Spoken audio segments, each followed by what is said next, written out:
Hey, Mary, how are you?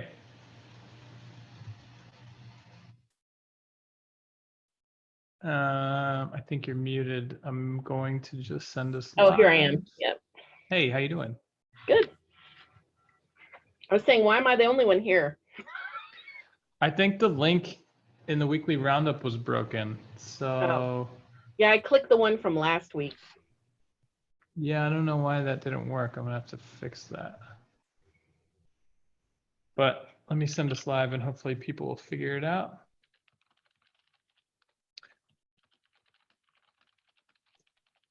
Weekly Q&A call.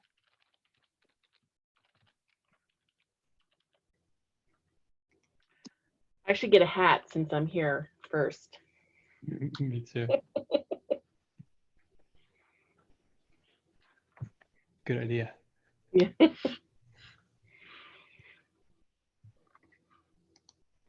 All right, we're loading live. I don't think you put an announcement on in Slack like you normally do. Yeah, let me do that because I don't know why that link broke, but I'll send out a message right now.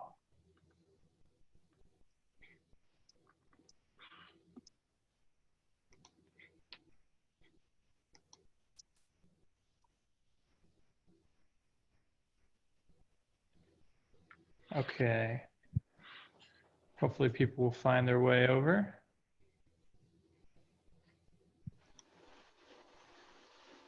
There's Tanya from our team.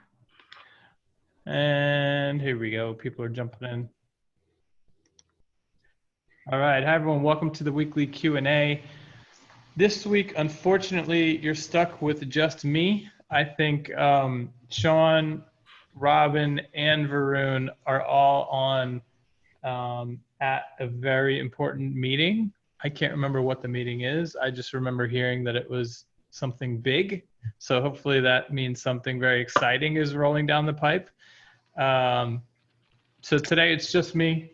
I won't have all the insider info that we are accustomed to getting, but hopefully I can help some people out. Cool. That being said, happy Wednesday, everybody. How you doing? Yeah, great. Everybody have all 10 fingers from the weekend? All right. 10 fingers, still have 10 toes. For those Americans. Yeah. Why would we be losing our fingers? Fireworks.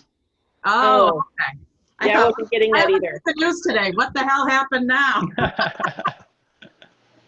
Growing up, my parents always say, like, make sure you don't blow off your fingers. Yeah.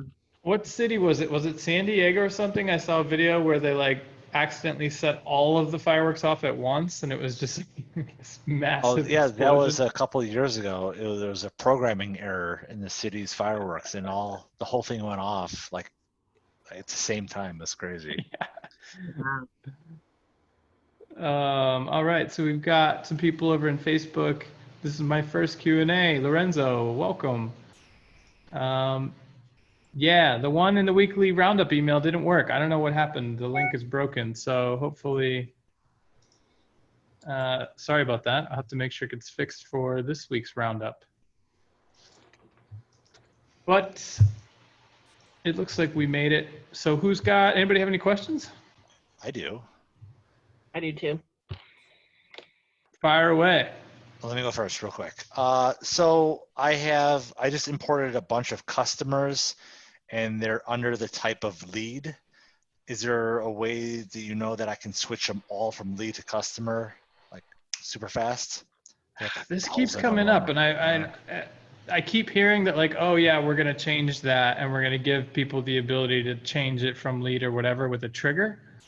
But I still don't think we've done it yet. So let me post something in Dev right now. Yeah, either allow us to add more, because people always ask, well, can I add employee? Yeah. Or get rid of it and just use tags. Exactly. Lead type, I guess it's called. Contact via a trigger or opening it up. Yeah, just some kind of bulk Yeah, bulk change, Bulk or change. Yeah. also a bulk change for changing out users would be good too. We ran into that a couple times this week. Okay. Yeah, all right. So I just posted that in Dev. Maybe I'll get a quick answer back. If not, somebody just remember to ask it next week as well when we have, hopefully, Varun on the call. Cool. All Appreciate right. it. Yeah, no worries. Mary, explain when emails come in to Go High Level from Gmail. Yeah, so I don't know when this happens. When you send a campaign, that's recorded against a contact. When they reply to that campaign, it's usually recorded in Go High Level. But is it normally, like if I'm communicating with a contact just in my Gmail, is that also being recorded, or should it be? No. Okay. No, because when you send an email out of High Level and you set it to go out from mary@something.com, when they click reply, if you actually look at where the reply is going, it doesn't go to mary@something.com. It goes to, something about like what you set up in Mailgun. And that enables High Level to see it. Now, that being said, it is possible for applications like High Level to build direct integrations with Gmail where it would go to both places at once. So like everything that you do in Gmail would show up in High Level. The thing is, Google charges a king's ransom for that access. And so I think it's like $50,000 or something to get approval. And I've heard Sean say that we'll probably do it in 2021. So you'll probably see us open up a true native Google integration next year, but I don't have any more info than that on it. Okay, so if they reply to the first one and leave that alone, it'll show up and Go High Level. But if they specifically select the person, it's not. Correct. Okay, Yep. Thank you. Yep. All right, who else? Let me check over here in Facebook. I have a question. Fire away. So my client got an email from Gmail saying like Lead Connector is no longer going to be integrated with their Gmail. And so he's like, is this High Level? And I was like, I don't think so, but I just wanted to check with you or you guys if you've ever gotten an email from Gmail saying like, we're no longer connecting with Lead Connector. Is that related to High Level?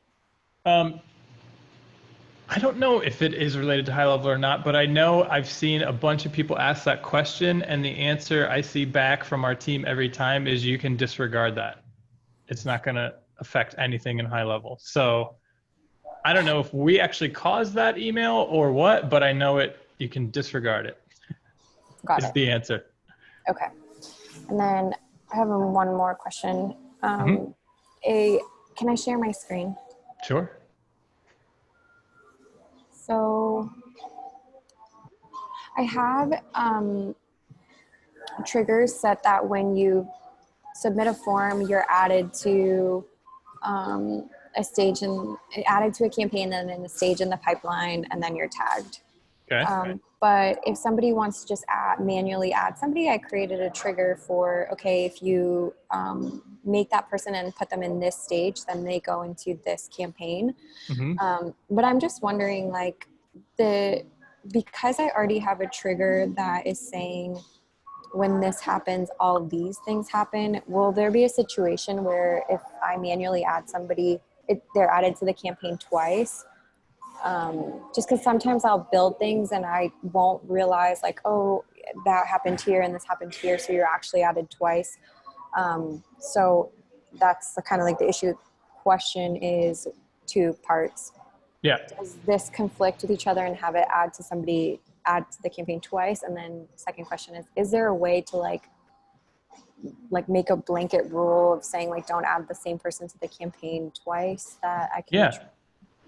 So yeah, let's talk about it. So it is possible to create a scenario where people get added to campaigns twice, because oftentimes the common scenario would be you have a trigger saying when the status of something changes, do something, add them to a campaign, and if somebody drags them to a stage in a pipeline, add them to a campaign, which is nice, right? Because it's like, okay, if Dr. Bob is going to manually confirm his appointments, he can do it that way, or he could just drag them in, and that works. Your specific scenario, I don't think those two will conflict because somebody's either going through a form or you're manually creating and moving them. I don't see an overlap there. It is possible to create the overlap. The other way to prevent it from happening is if you go to marketing campaigns, in the campaign configuration, you can toggle off allow multiple. So if you open that up and scroll down, if you turn that off, one person can only enter that campaign one time. Ever? Yeah. Okay. So I guess I just have to think about that, because if I want them to enter it, like if they want to reschedule, then I want them to go into it again. Yeah.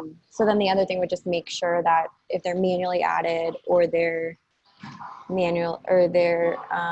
going in through a form, that it doesn't coincide. It's just hard to think through, like. Yeah, it is. And it's more so just like an internal operations decision, right? So when I talk to people and they're like, oh, I like the idea of building it both ways. So then if Dr. Bob, no matter which way he does it, it'll work. And it's like, that's true. But if he's going to flip-flop, he could be creating doubles. Right. And so I always say, look, pick one way and train them to do it one way. And that's the way it's going to happen. So it's really up to you. Okay. Does it have anything to do with like the appointment scheduled by the customer or scheduled by the person for the? So that's a good point. We did sort of build in specific scenarios, sort of protection for it. So like if right now you're using the appointment, which is made for like status changes. There's also, if you click, let me grab my little annotator arrow. If you just click this, you'll scroll down and you'll see there's a different one that says customer booked appointment. That one will only ever run once. So we're sort of talking about a different issue. But what happens is sometimes people use the one that you're using and they don't specify the status, and it runs every time an appointment status changes. And that creates duplicates because it keeps adding people into the same campaign. So if you use appointment, you always want to specify what status you're talking about. Otherwise, you can just use this if the scenario you're talking about is only for when people book themselves into something. Got it. Okay. I mostly just want to do a catch-all, like if the customer books it, great, they're put it into the, and then if I have to do it once I'm like texting them and coordinating a time, then I do it, then I want it to trigger. So I didn't want to like make it like, oh, well, that one's the customer and this one applies to it. So this then I wouldn't worry about the one for dragging them in a pipeline. I would just use the one about the status. So if an appointment status becomes confirmed, add them in, because when you manually generate an appointment, its status is confirmed by default. So then I shouldn't do a trigger that once they're added to that, they're added again because it's already happening. That makes I wouldn't do the drag one, right? Because as soon as you create the appointment, I would actually do, when an appointment status is confirmed, move them to the appointment booked stage in the pipeline so that you don't have to worry about manually dragging them over. Got it. Okay, cool. That makes a lot of sense. Move, drag, add, move. Okay, cool. Thank you. No problem. All right, let's see here. Josh, is it possible to move someone that replies stop out of the unread conversations via trigger or automatically? I don't think so, but I like the idea. I mean, that makes sense. So I would either put that one on the ideas board or write it down for next week. And if Varun's on, he might just say like, oh, that makes sense. I'll put it on the short list. But I think right now you can't do that. You could take them out of a campaign, but they're still going to be sitting there unread. Is there a way to hack that?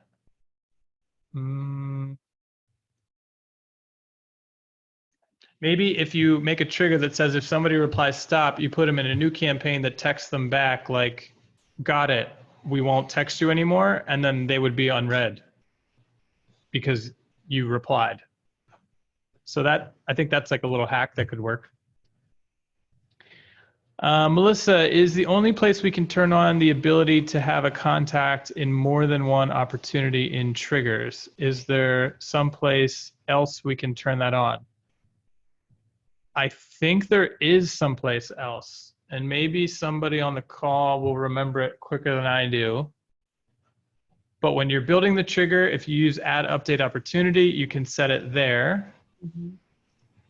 And I think maybe it's in the pipeline settings. Let me share my screen. General, in the settings, general, where you can Somewhere. allow multiple contacts or duplicate opportunities.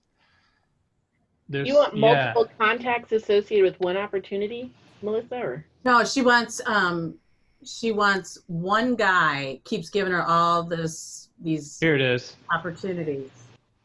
So in your company settings, so settings company, allow duplicate opportunity. Yeah. Yeah, because she keeps getting the same guy and she can only put him in once in a particular opportunity where he's bringing her all kinds of opportunities. And she didn't have a trigger. So I'm like, okay, shoot. Okay, love it. That's perfect. There you go. Problem solved. That's why I come. I got another question for you. All right, hold on. Let me double back because I got another new question. Okay. Is there a way to merge contacts and merge all the details, including conversations? There is. So check this out. I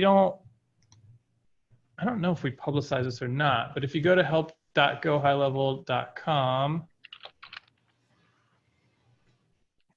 and yours will look like this, and you type in merge, how to merge duplicate contacts, here's what you do. So you basically open this up in a URL and you just have to insert the IDs of the two contacts. So first and second. So the second one will be deleted, merged into the first, right? And if you want to bring in the conversations, you turn this, you'd write true here instead of false. So basically you open up a contact.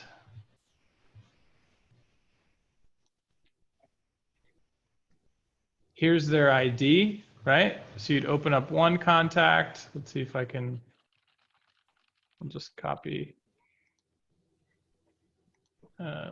duplicate this.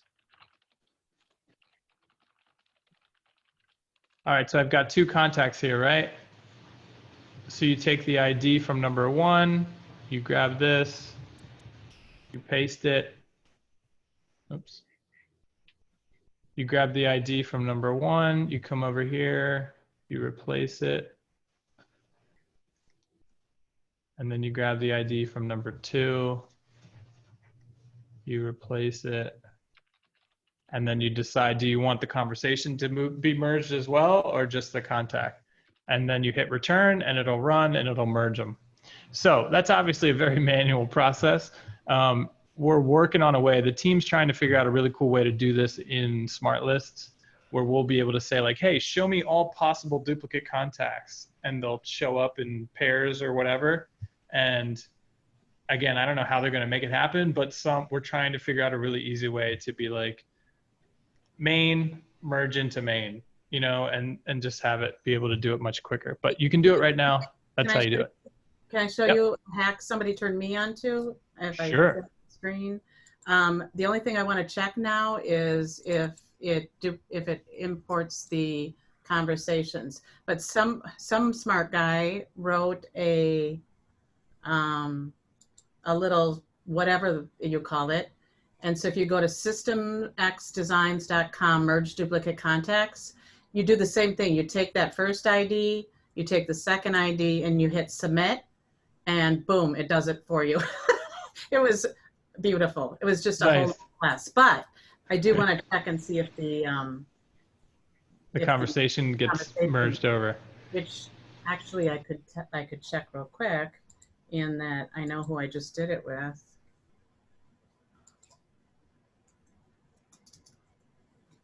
And that, because when I watch that, it's like, oh man, I gotta pay attention. I'm in somebody else's. Whereas this was just a really, really quick.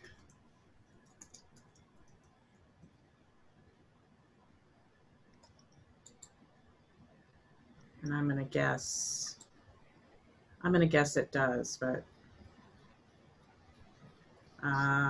yeah, I'm gonna guess it does. But now I will definitely pay attention to that. So you guys might want to check it too if you do try that. Cool. Can you drop the URL in chat? Looks like some people are asking for it. And I wish I knew the name of the person, but check out this. He was on I was on something and he showed it and said everybody's free to use it. So I wouldn't share it if it was something that wasn't shareable. Awesome. So I love smart people. Cool. Thanks for dropping that in. All right, Langdon, I have a form attached to a calendar. There is a field for a phone number and another field asking if we can text them at that number. Is there a way to put them in a campaign that will only text them or only email them depending on if they can receive text at the number they provided? Is this the best way to achieve this? Yeah, so that's a cool scenario. That would be kind of a cool high-level, how-to. But yeah, the way that you would do it is, so you have your custom field, right? So this is going to be, let's say, I'm just going to make or let's say I do checkboxes. So checkbox, can we text you? Yes, no, right? So what you would do is you would have your campaign that you're going to add them into, duplicate it, have one, let's say campaign A is text and emails, campaign B is just emails. So then you make a trigger that says, okay, when somebody fills out a form,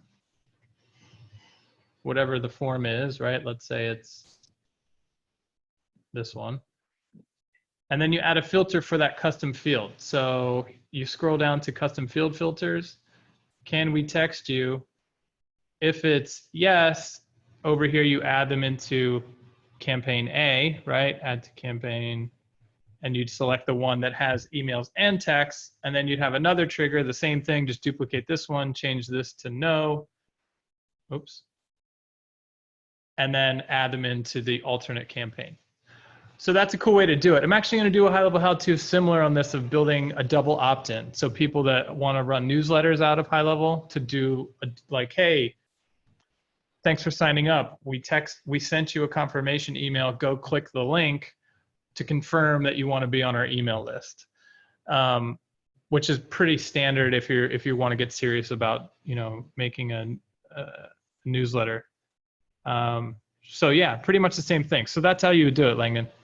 Okay, thanks a lot. I appreciate it. Yeah, no worries. Steve, is there a way to move an entire account? Oh wait, did I skip somebody? No. Is there a way to move an entire account with all details to another high-level agency without bothering your team? No, there's not. You have to get special approval from the support team. It's a bit of a process. And I think we vet the scenario, like what's going on here. Let's take a look, and is everybody aware of what's going to happen and all that kind of stuff. So you got to go through support. I mass uploaded all my contacts from Pipedrive, and I put the time zone into a specific column in the CSV before uploading to Go HighLevel. However, the time zone didn't take. Every contact uploaded has the same time zone as me, which is not right. Can you tell me how to properly put the time zone into the CSV so I can try this again? That's a good question. I don't even know if that works. So, well, the time zone is it's a native HighLevel field, and okay. When you upload the contacts from a CSV, you have the different headers of your CSV, and you can say like, what does this header represent? Name, phone number, email. You just match them up. And the one that says time zone, you can choose time zone. There is like a selector for that, and I don't know if it was like the format in which I typed them into it must be, yeah. Because I didn't use like GMT for, blah, blah, blah. I just did like Central Daylight Time or whatever. But I'm sure other people have also had to merge contacts from another CRM into HighLevel. But the issue basically is like, if I set a sales meeting with somebody and it's like, hey, Josh, your meeting with Steve is at 11 a.m. Sure. And he's like, I thought it was 2 p.m. And it's like, because he's on Eastern time and I'm on Pacific and 3 hours difference. So Sure. Yeah, it's got to be a formatting thing. So I'll post a question in dev, like what is the formatting, and then I'll make a help doc. But Steve, or shoot me your email and I'll make a note of it. And when I hear back, I'll let you know. should I just put it in like a Facebook message? Yeah, you could just DM it to me in Zoom. Oh, beautiful. Okay. All right. So how can we just paste a date into a date field without having to manually click year, date, month? Probably can't, because I think they're separate pieces of data. I mean, you can do it at the Zapier level, but yeah, I don't think that you could just paste it into a date field. Any idea when we might get triggers for specific products purchased on two-step order form as we have different messaging? That's a good question. I don't know. I don't have any updates on that. I would say that would be something for the ideas board and people should vote that up, and makes sense to me. So we would build it out. How do you change the button in the HTML builder? HTML builder. Which we're talking about building emails? Yeah, the one under marketing. I never use it, and somebody she knows what she's doing, and she still can't figure out how to change it. I didn't know if anybody had any experience in that. Hang on. Let me see what you're talking about here. So if we go, we're talking about marketing this guy? I can't. Yeah, email. Yeah, I hate this thing. I So know. Me too. I tell people not to use it. yeah, we're gonna roll out a way better one really soon. So Okay. I never use this one. I always use stripo.email because I find that one to be much easier. What's that? So stripo.email. Yeah. How do you actually then import it? I did try that and I could not figure out how I pulled it into an email. Stripo? Yeah.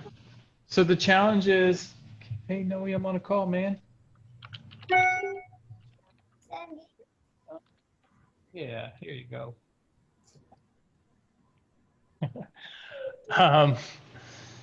Hopefully that wasn't a paid game that I just downloaded. Okay, so the crux of it is did you get to the point where you exported it as HTML? Yeah. Okay. Do you use Mac or PC? PC. Okay. So you need to Google something like open HTML as raw HTML on PC.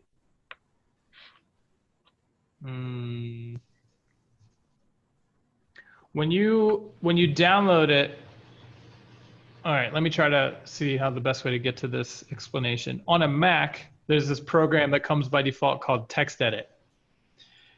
And the problem is when you download an HTML file and you click it to open it, it opens in the browser and renders the HTML, right? It shows you what it's going to look like on the front end. So you need a program like TextEdit where you can go into the settings and say, I want to open HTML files as raw HTML. So I could show you how to do that on a Mac, but I don't know what the program that you would use on a PC is. Maybe somebody can help us out in chat. But essentially, you just need a program that will allow you to view the raw HTML. So then you copy it, paste it into HighLevel, and bingo, bango. Okay. So I would say, I don't know, like, is there an app called like Notepad or Text something? Yeah. Go into the settings of that and just look for something about HTML.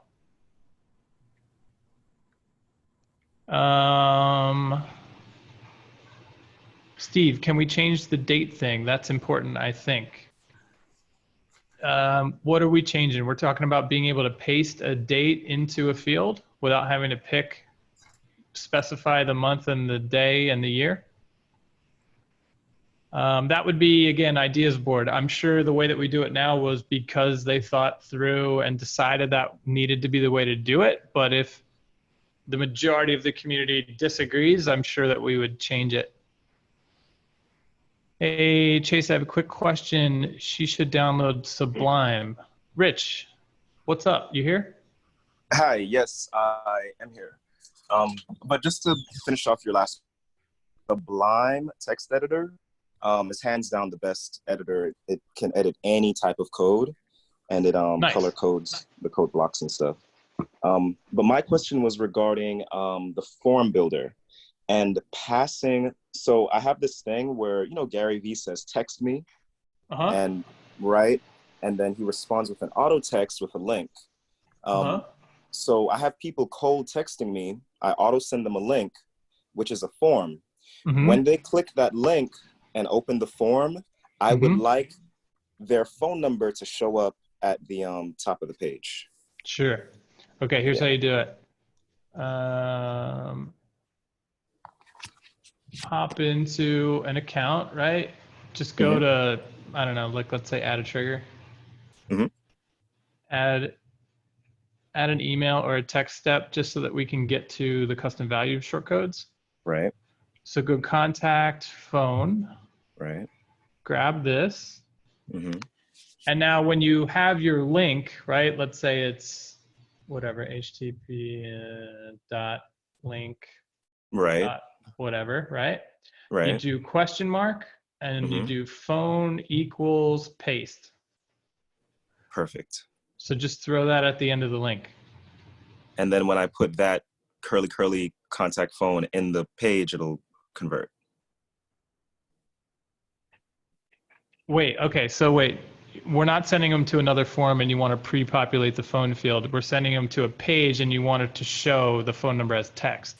Yeah, I guess I could pre-populate the form field too, you know, but I would like to show this text. Yeah. So this will pre-populate the form field. The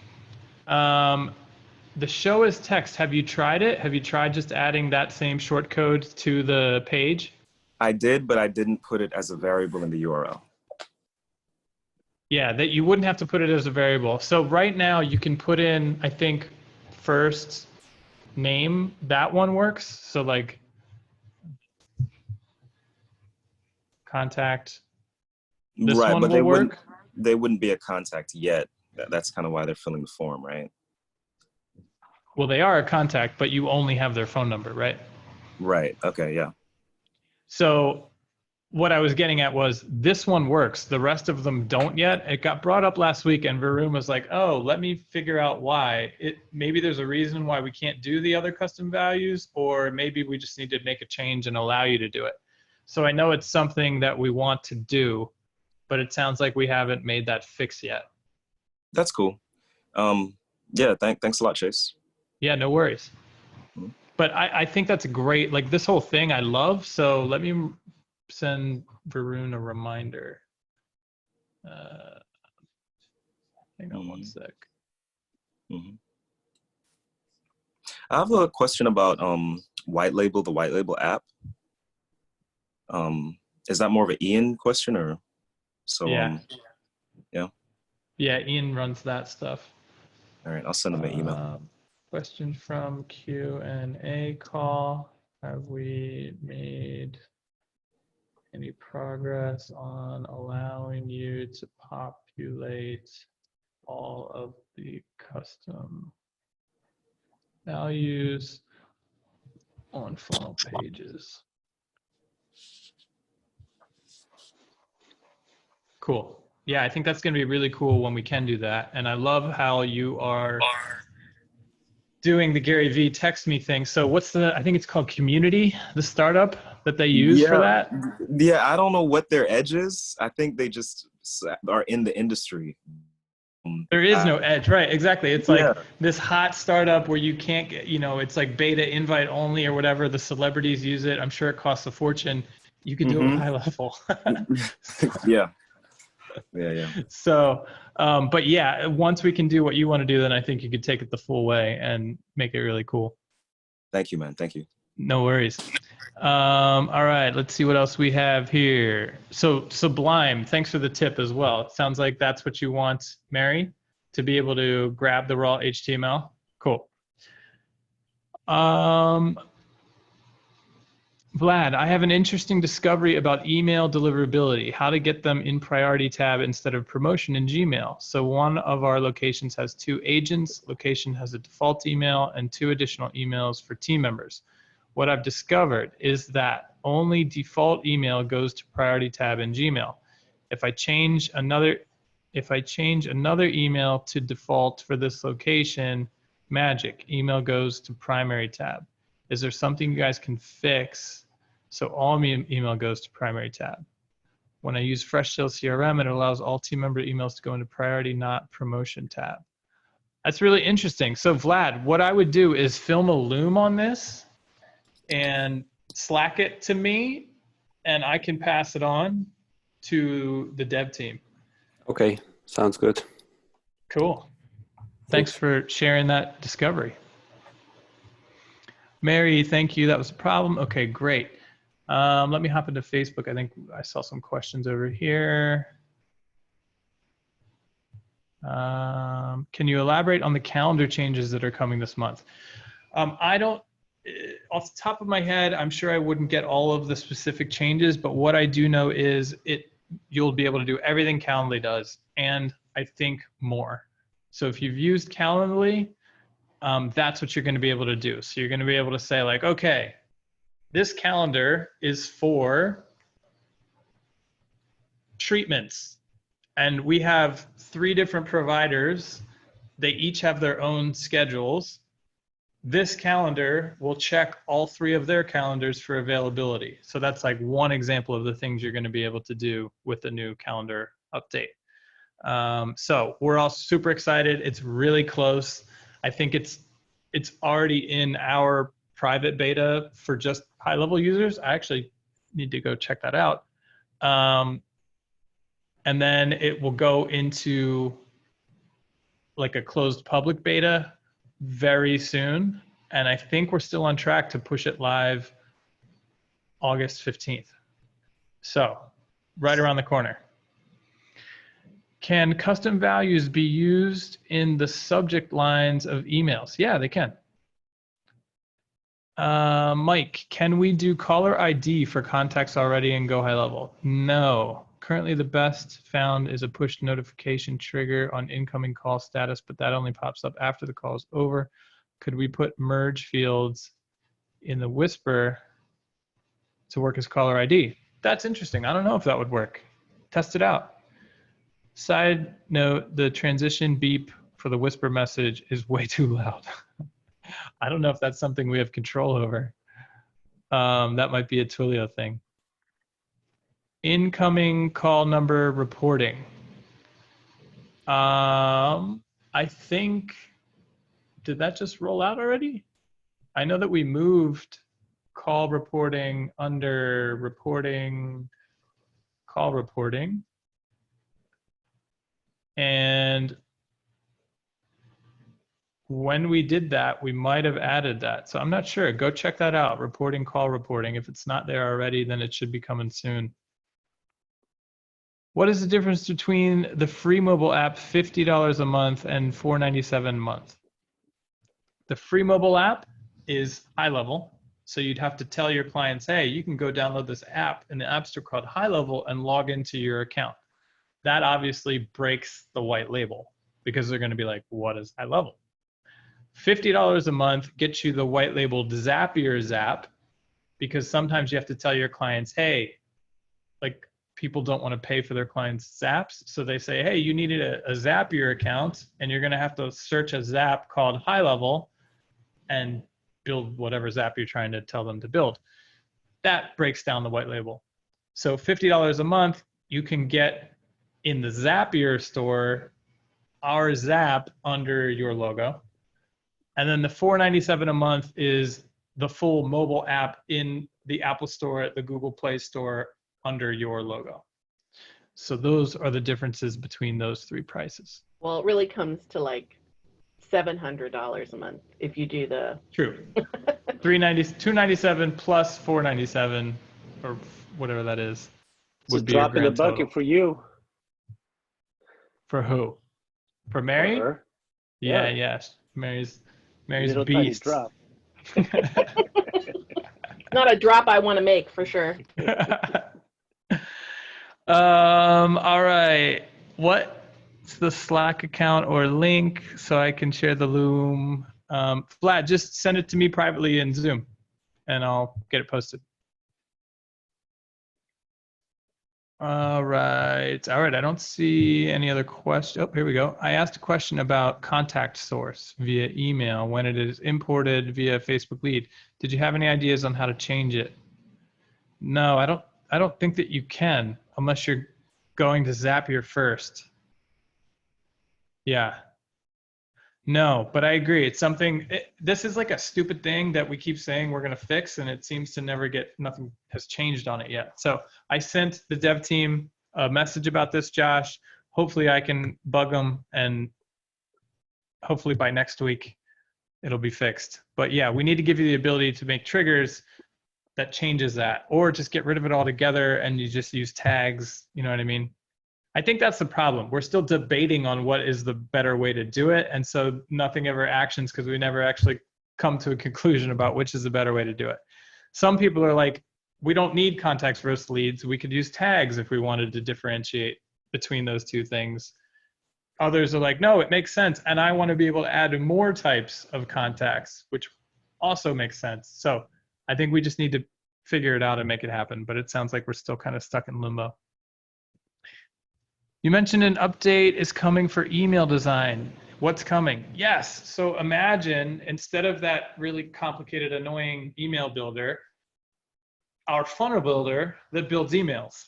So it'll be just like funnel builder, where you drag it in, just like funnel builder, basically, but for email. So you'll be able to design.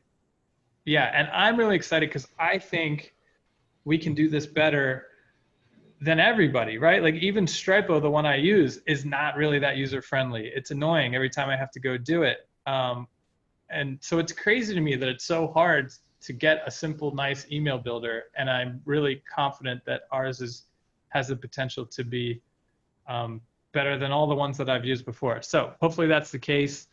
And it's on the roadmap for the near future. I don't have timing, but like I literally, it was funny. On Sunday, when I was building the weekly roundup, I Slacked Sean and I was like, can we please shortlist the new email builder? These weekly roundups are killing me because of stupid formatting issues. And he slacked me back saying, haha, I feel your pain. Yes, it's coming soon. So that's all I have on that one. But believe me, I'm first in line to cheer the new email builder when it drops. Chase, you know what I tell people to do is build your beautiful email on a landing page and then send people a text or a text email so you're not putting all that crap in an email and just drive them to the landing page. But they won't do it. Yeah, you can do it that way. And I honestly like the solution of both. I like when you have a nice, pretty email that goes out, but then you also get the HTML version of it at a URL, right? So that you can that would be build best. Like, what do you call it?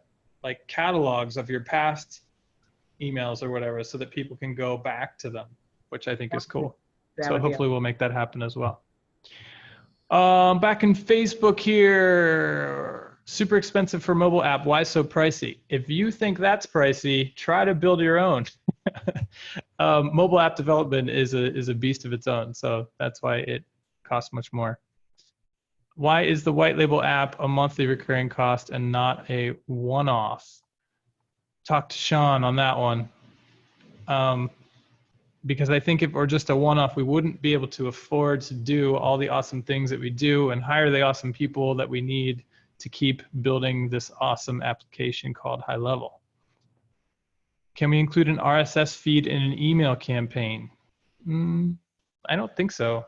Not yet. Blogging, we're going towards. So I've heard that hopefully before the end of this year, you'll be able to blog on HighLevel websites. Really all that means, like, what is a blog? It's just a web page, right? But when we say blog, we really mean URL structures, right? Being able to categorize types of pages, right? To say like, okay, I want my blog posts to live at url.com/blog/ the title of the blog, stuff like that. So that is in the roadmap for this year. I don't have better timing than that. All I know is that hopefully before the end of the year, you'll be able to tell your clients that they can do blogging in HighLevel. Looks like Sean just posted something on Facebook. I wonder what he's up to. Hey, Chase, will the new calendar feature have recurring events? I don't know. Let me actually. Why don't you just show us what's in beta? I was just going to say, maybe I could log in and see what I can see. I don't know if I'll get in trouble for this, but let me just see if I can even get into it. Hang on. We won't tell. Yeah, they have to come if they want to regulate. I don't even know if I'm going to be able to get in there. Let's see. Okay, so let's. It's a critical need. Yeah, I mean, if Calendly does it, then I would assume yes, because I think our mission was to like, okay, let's make sure we can do everything that Calendly can do and more. So let me see here. If I open up Calendar, this looks the same as what I already have access to. So I don't think if I do have access, I don't know which account it's in. So sorry. All I see is what you guys already see. So hopefully we can get a sneak peek out of Sean or somebody next week. I saw some visual mock-ups of it. It looks really cool. So basically you're now going to be able to have a page that shows tiles for different types of bookings. So you could say like, you know, massages, pedicures, manicures, whatever, and then you click. So stuff like that, and the design of it all looks really nice. So it's gonna be awesome. On the funnel, is there a way to separate the submit button from the form? I want to put them in their own column if possible. I don't know. Maybe with CSS. You'd have to ask one of the CSS masters to see if that's possible. Yeah, Lastly, is it? Oh, go ahead. Oh, I was just gonna say, yeah, it's. I'm trying to get them side by side, and CSS can be done. It's very messy, no matter what. Yeah. So I was just thinking, like ClickFunnels, they have an element for form, and then they have an element for button. It would just be nice to be able to have that, because I have a button, you know, at different parts of the page as well. So it'd be nice to have, you know, that button just kind of separate. I know it still needs to be wrapped in a form HTML, but, you know.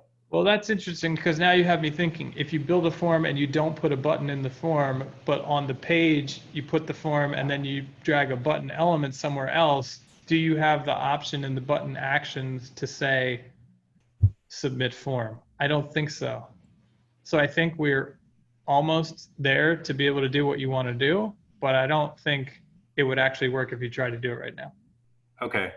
Yeah, in ClickFunnels, they do it the way you just described. But yeah, I see what you're like saying. I know that you can make a form and not put a button in it, and I know you could put that form on a funnel page in one column, and I know you could drag a button element into the other column. I just don't think that you could tell that button that you want the action to be submit that form. I could be wrong though, so go try it. Wait, you can create a button inside of funnels? Yeah. I've tried that. Wait, can you not? Maybe I'm totally off. Hang on. I mean, maybe wondering. I'm likely off too, but yeah, let me look. Let me look as well. Maybe I just gave you terrible advice. Yeah, I try to mess around with it. Let's see. I mean, yeah, definitely, because like, so here's a button on my page, and if I go down to actions, go to website URL, go to next step, click to call. The thing is, I don't think the button actions are tied to a form that you put on the page. Right. Yeah. Yeah. That's what I mean. Unless I'm wrong and we already thought this through, and if you put a form on the page, it magically gives you a new option in the button settings, but I don't think so. Yeah, you do have a couple different options. You can follow the form action when they click the form submit, so it could just say thank you, and then you can have a separate button for the page, but that would just be weird. Or Yeah. it will go to the next step on, kind of override the form actions. Interesting. Yeah, give it a whirl, but I don't think that's Yeah. going to work. Okay. All right. Let's see what I can do. But as always, if it goes up the ideas board, we'll make it happen. Sounds good. All right, so we're about to hit the hour, and it sounds like Sean just posted something that we should all go watch, which is custom links in the left sidebar of accounts, which is awesome, right? Because you can now add tabs to the left-hand side of your HighLevel accounts and link them to things, which is super cool. So with that, let's call it a do. Let's go check out Sean's new video. I'll see everybody next week if I don't see you before then. All right. Have a good Bye, one. all you homies. See ya. Thanks. Thanks, Chase. See ya.